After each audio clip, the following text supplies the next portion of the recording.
नमस्कार दिनै फुंनि 9:10 गोबां जायगायावहाय गिदिंबाय गोबां जायगायावहाय गामि ओनसोल बिथांमोना गावसोरनो प्रग्राम बानायनानै जोंखौ लेंहरदों बिथांमोननि लेंहरनाय बायदियैनो गोबां जायगायाव थांबाय माखासे जोंबो प्रग्राम बानायहरदों दिनै फुंनि 9:10 दासिमबो प्रग्रामा जोबाखै गोबां प्रग्राम दंबावो मोनथाम मोनब्रैसो खालामनो हाबावगोन खोमा बेनि उनाव हानाय नंला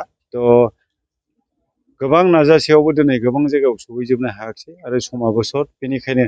बबेबा ओनसोलफोराव जों सहैस्लाबनो हायाबाबो रायजो राजाफ्रा जाहाथे दुखु मोना जाहाथे रायजो राजाफ्रा 9 तारिखआव जोंखौनो पजिटिभलि जोंनि आखाइनि सावगारियावनो भट होयो भट होखांनायनि उनावब्लाबो आं रायजो राजाफोरनिसिम सहैगोन आरो बिथांमोननिसिम आंनि जानाखि दिनै बे दोलोआव फैनायनि जानाखि मेसेज आरो दोलोआव फैनानै आङो पाब्लिक सेवा खालामनो नागिरनाय जायनाखि आंनि थांखि बे थांखिखौ आं इलेक्सन उनावबाबो थांनानै आंनि जायनाखि आंखौ मोजां मोनग्रा सापर्टार बिथांमोनजों आं थांना रायज्लायहैगोन बेखायनो आं गुरै खावलायहरदों जाहाथे रायजो राजाफ्रा अननानै दुखु मोना गोबां जायगायाव लेंहरदोंबाबो थांनो हायैनि थाखाय बेखिनिखौ आङो बिथांमोनखौ गुरै खावलायहरो प्लेनिंआथ' अलरेडि खालामनानै दंखायो आरो माखासे हयथ' गोदान ओंखारबावगोन गिबियावनो आं देरहायोब्ला आं जे जायगायाव देरहानाय समस्ति बे कनस्टिटिउसनखौ सबसे सिगाङावनो आङो बेयाव थानाय जेसेबां जाथि जनजाति दङ धर्म दङ बिथांमोनखौ लोगो हमनानै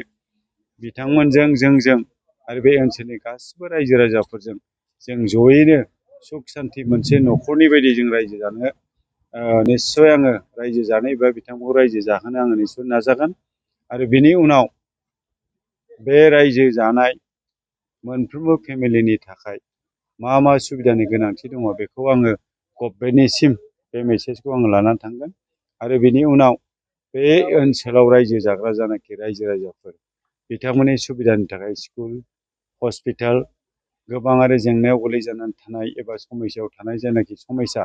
बे समस्याफोरखौ आङो फोसाबनो थाखाय आं जथेस्थ' जत्न खालामगोन आरो बेनि उनाव मोनसे समस्तिल' नङा आं जेसेबां हायो आंनि जानाखि केपासिटिजों